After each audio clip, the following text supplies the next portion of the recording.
కార్తీక పౌర్ణమితో విశాఖ నగరంలోని దేవాలయాలన్నీ భక్తులతో కిటకిటలాడాయి. వేకువజాము నుంచే దేవాలయాల్లో భక్తులు స్వామివారిని దర్శించుకుని విశిష్ట పూజలు, దీపారాధనతో భక్తిని చాటుకున్నారు.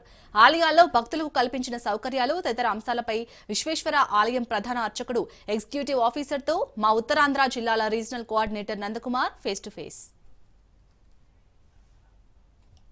కార్తీక పౌర్ణమి పర్వదినాన్ని పురస్కరించుకొని ఇక్కడ విశాఖపట్నం నగరంలో ఉన్న దేవాలయాలన్నీ కూడా తెల్లవారుజాము నుండి భక్తులతోటి కిటకిటలాడుతున్నాయి. ప్రతి ఒక్కరూ కూడా ఈ యొక్క అమ్మవారిని, స్వామివారిని దర్శించుకొని తమకి ఆరోగ్యాలు, ధనధాన్య ఐశ్వర్యాలు రావాలని చెప్పేసి ఇక్కడ గుళ్ళో పూజలు కూడా చేస్తున్నారు. అయితే ముఖ్యంగా ఈ యొక్క కార్తీక పౌర్ణమి యొక్క విశిష్టత ఏంటి, ఎటువంటి పూజలు అయితే జరుగుతున్నాయి అనేది తెలుసుకునే క్రమంలో భాగంగా మనతో మాట్లాడడానికి విశ్వేశ్వర ఆలయానికి సంబంధించి ప్రధాన అర్చకులు అయితే ఉన్నారు. ఆయనతో మాట్లాడి మరిన్ని విషయాలు అయితే తెలుసుకునే ప్రయత్నం చేద్దాం. చెప్పండి, అసలు ఈ యొక్క కార్తీక పౌర్ణమి యొక్క విశిష్టత ఏంటది? అమ్మవారు ఈ రోజు పూర్తిగా ఉపవాస దీక్షలో ఉండి స్వామివారిని మెప్పిస్తుంది. ఆవిడ ఉపవాసం ఉంటుంది కాబట్టి ఆ ప్రజలందరూ ఆవిడ దీక్ష కార్తీక పౌర్ణమిగా స్వీకరించి రోజంతా ఉపవాస దీక్షలు ఉండి స్వామివారికి దర్శనాలు చేసుకొని, రుద్రాభిషేకాలు చేసుకొని, ఏకవార అభిషేకాలు చేసుకొని, కుంకుమ పూజలు చేసుకొని అందరూ తృప్తి చెందుతారు.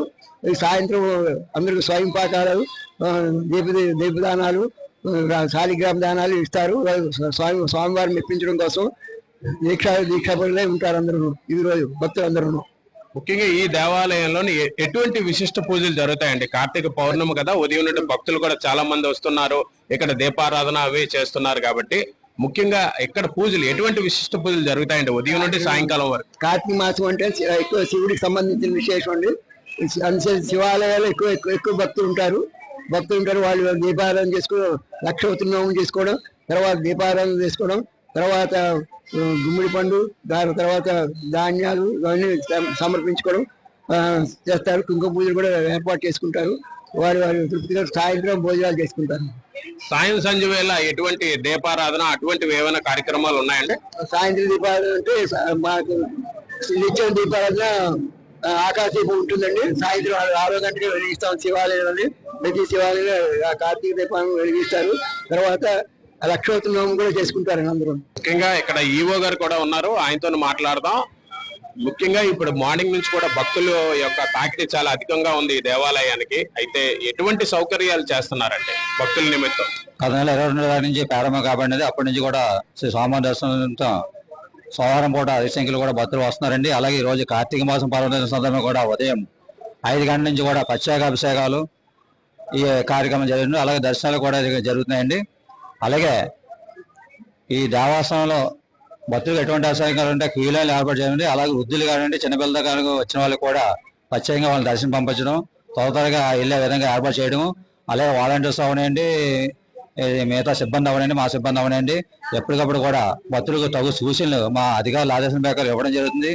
వారికి ఎటువంటి ఇబ్బంది కలగకుండా మంచినీళ్ళు కానివ్వండి, ఎప్పటికప్పుడు కూడా వాళ్ళకి ఎటువంటి అవసరం కూడా ఏర్పాటు చేయడం జరుగుతుంది.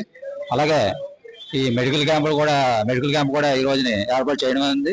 ముఖ్యంగా ఇప్పుడు చాలా మంది భక్తులు వస్తున్నారు, మహిళలు వస్తారు, అలాగే బాలింతలు కూడా వస్తారు. వారికి ఏమైనా ప్రత్యేక ఏర్పాట్లు అనేది ఏమైనా చేశారా? ఇప్పుడు ఉద్యోగులు అవనండి, లేకపోతే మహిళలు చిన్నపిల్లలు రానండి, వాళ్ళకి ఏంటంటే ప్రత్యేకంగా తీసుకెళ్లి వాళ్ళ దర్శనం కల్పించడం జరుగుతుందండి.